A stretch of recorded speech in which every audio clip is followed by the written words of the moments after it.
welcome back to the channel. For you that are new here, my name is Jack and I've been selling on Etsy now for around a year and a half, and I sell about £3,500 of products on Etsy every single month. If you follow the advice I'm going to give, then you can totally do that as well. In today's video, I'm going to be talking about the number one thing that I think will make or break your store, and that is, of course, photography. Okay, so to start off with, none of us are amazing photographers. We're all amateurs, but like anything, the more you do, the better you will get. And such is the case for me. I started doing photography every single evening of a new product that I was listing, so that sort of goes hand in hand as well.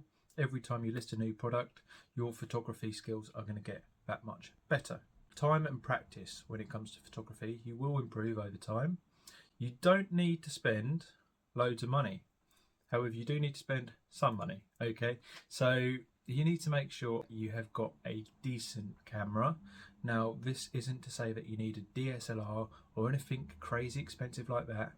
I started with my smartphone. You can start with your smartphone. I think my current one, the one I started with had 64 megapixels.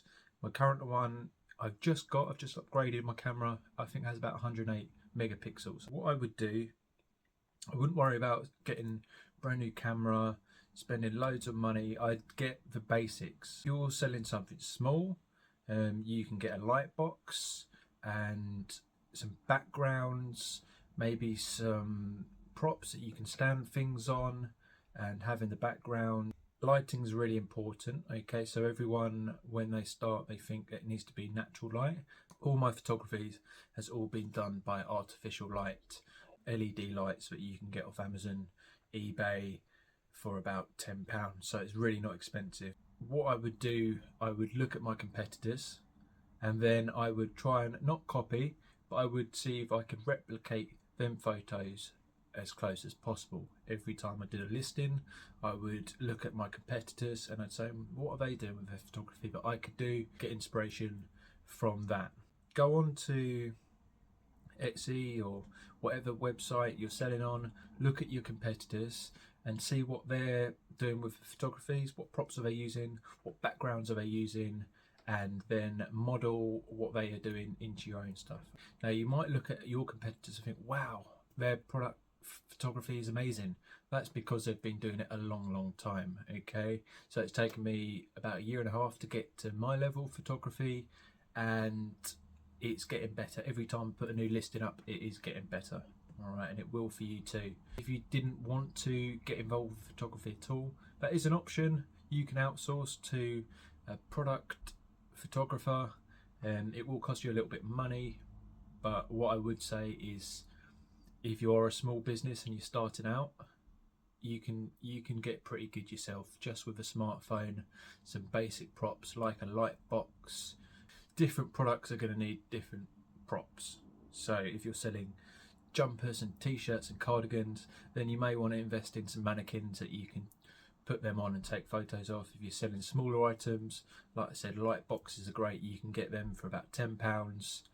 Props like the little foam blocks and backgrounds as well that you can put in there behind your photography. So you do have to spend a little bit of money on your props and your lighting. You don't have to go crazy. You don't have to buy a really expensive DSLR.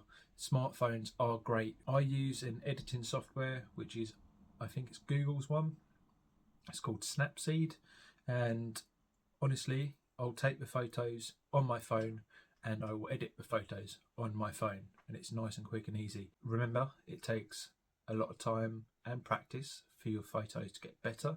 Every time you create a new listing on your store, whether it be Etsy or your e-commerce store, wherever you're selling, every listing that you put up will get that little bit better. Time, practice, invest a little bit of money on the bits you need. At the end of the day, photos will make or break your store, okay? So if you've got bad photos, that's going to reflect on your product and people are going to think you've got a bad product. When it comes to businesses, sometimes you do need to spend a little bit of money before you make some money back, okay? And I think that's what a lot of people are scared of when they start businesses. They are scared of the risk of potentially spending that money, say for example on a light box and some lighting, and then they don't make the money back. But that's the only way to find out. If you do need any particular help or advice on photos, or if you've got a product that you're struggling to get photos with, leave me a comment and I'll be happy to help you out there. But you will get better over time. Keep at it. Keep listing your products. Use your competitors, other people that are selling similar products. Have a look at them, see what they're doing, see if you can replicate that. You will reach a point where you do replicate their photos over time, and then you can have a product that looks amazing, and then you can beat them on price, and then for a customer it's a no-brainer. Once your item looks as good as a competitor's and you're better on price, then it's a no-brainer who the customers are going to choose. Thank you so much for watching another video in this series.